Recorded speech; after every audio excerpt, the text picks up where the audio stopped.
मायका और ससुराल एक औरत की दर्द भरी कहानी। ससुराल में वो पहली सुबह आज भी याद है, कितना हड़बड़ा के उठी थी, ये सोचते हुए कि देर हो गई और सब ना जाने क्या सोचेंगे। एक रात ही तो नए घर में काटी है और इतना बदलाव, जैसे आकाश में उड़ती चिड़िया को किसी ने सोने के मोतियों का लालच देकर पिंजरे में बंद कर दिया हो। शुरू के कुछ दिन तो यूं ही गुजर गए। हम घूमने बाहर चले गए। जब वापस आए तो सासू माँ की आंखों में आंसू तो थे, लेकिन बस अपने बेटे के लिए ही दिखे मुझे। सोचा शायद नया नया रिश्ता है, एक दूसरे को समझते देर लगेगी, लेकिन समय ने जल्दी ही एहसास करा दिया कि मैं यहाँ बहू हूँ। जैसे चाहूँ वैसे नहीं रह सकती, कुछ कायदा मर्यादा है जिनका पालन मुझे करना होगा। धीरे धीरे बात करना, धीरे से हंसना, सबके खाने के बाद खाना, ये सब आदतें जैसे अपने आप ही आ गई। घर में माँ से भी कभी कभी ही बात होती थी। धीरे धीरे पीहर की याद सताने लगी। ससुराल में पूछा तो कहा गया अभी नहीं, कुछ दिन बाद। जिस पति ने कुछ दिन पहले ही मेरे माता पिता से ये कहा था कि पास ही तो है, कभी भी आ जाएगी, उनके भी सुर बदले हुए थे। अब धीरे धीरे समझ आ रहा था कि शादी कोई खेल नहीं, इसमें सिर्फ घर नहीं बदलता, बल्कि आपका पूरा जीवन ही बदल जाता है।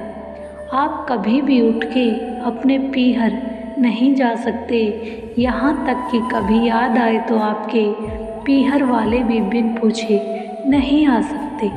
पीहर का वो अल्हड़पन, वो बेबाक हंसना, वो झूठे मुंह, रसोई में कुछ भी छू लेना, जब मन चाहे तब उठना, सोना नहाना, सब बसब यादें ही रह जाती हैं। अब मुझे समझ आने लगा था कि क्यों विदाई के समय सब मुझे गले लगाकर रो रहे थे। असल में मुझसे दूर होने का एहसास तो उन्हें हो ही रहा था, लेकिन एक और बात थी जो उन्हें अंदर ही अंदर परेशान कर रही थी कि जिस सच से उन्होंने मुझे इतने साल दूर रखा, अब वो मेरे सामने आ ही जाएगा। पापा का ये झूठ कि मैं उनकी बेटी नहीं बेटा हूँ, अब और दिन नहीं छुप पाएगा। उनकी सबसे बड़ी चिंता ये थी, अब उनका ये बेटा, जिसे कभी बेटी होने का एहसास ही नहीं कराया था, जीवन के इतने बड़े सच को कैसे स्वीकार करेगा। माँ को चिंता थी कि उनकी बेटी ने कभी एक गिलास पानी का नहीं उठाया तो इतने बड़े परिवार की जिम्मेदारी कैसे उठाएगी। सब इस विदाई और मेरे पराये होने का मर्म जानते थे सिवाय मेरे, इसीलिए सब ऐसे रो रहे थे जैसे मैं डोली में नहीं, अर्थी में जा रही। आज मुझे समझ आया कि उनका रोना गलत नहीं था।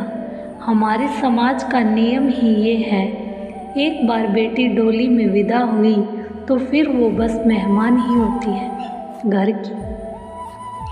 फिर कोई चाहे कितना ही क्यों ना कह ले कि ये घर आज भी उसका है, सच तो ये है कि अब वो कभी भी यूं ही अपने उस घर जिसे मायका कहते हैं नहीं आ सकती। हजारों समस्याओं और परेशानी आने पर भी उसी को हल करना है, हंसते हुए, गम छुपाते हुए। क्या यह तपस्या से कम नहीं है? अनजान जगह को सुधार कर अच्छा बनाने का काम करना। क्या कहेंगे आप? प्लीज़ मुझे ज़रूर बताइएगा। अगर आपको हमारी यह वीडियो अच्छी लगी हो तो प्लीज़ वीडियो को लाइक, चैनल को सब्सक्राइब करें।